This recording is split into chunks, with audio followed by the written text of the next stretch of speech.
Jumbo, how are you doing? Welcome to my YouTube channel. And for those joining me for the first time, thank you.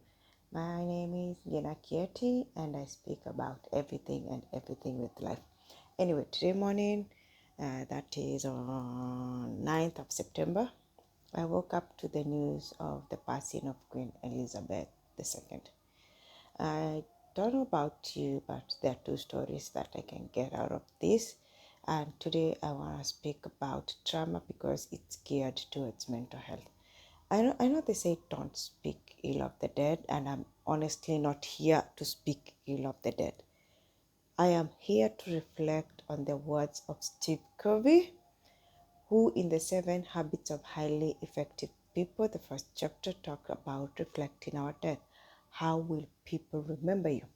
If you've gone on social media, especially Twitter, where the hashtag Black Twitter and Irish Twitter seems to have united people through trauma, you realize the difference from Facebook and Instagram, where a lot of people are mourning the death of the Queen.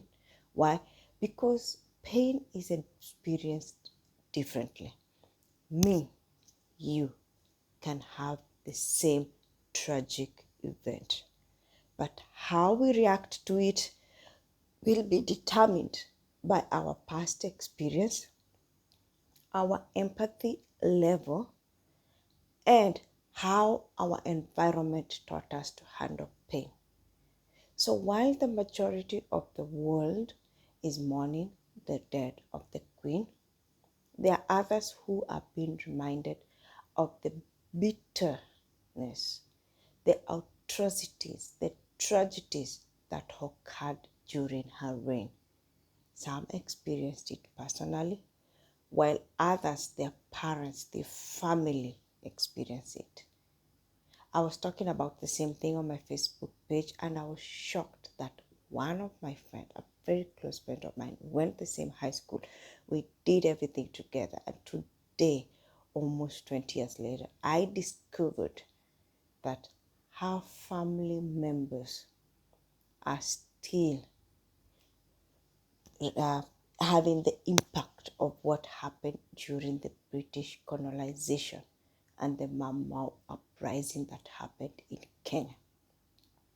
You don't expect for her to be mourning, to be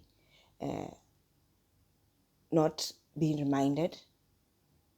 For her, she's dealing with all this grief differently because the tragic event, the posting, they are just reminding her of how she grew up. And so today, as I said, I can speak through two ways. And this is the one way, is that we need to be understanding of people tragic events.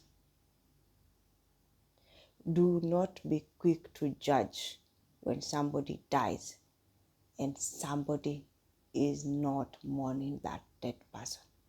You do not know the pain that person caused this individual when they were living. And so we should be open-minded to reflect on their pain, to be understanding that we all suffer through pain differently. And the other thing I want to talk about is how will you, yes, you, we are all going to die. We are going 6 feet under if you're lucky.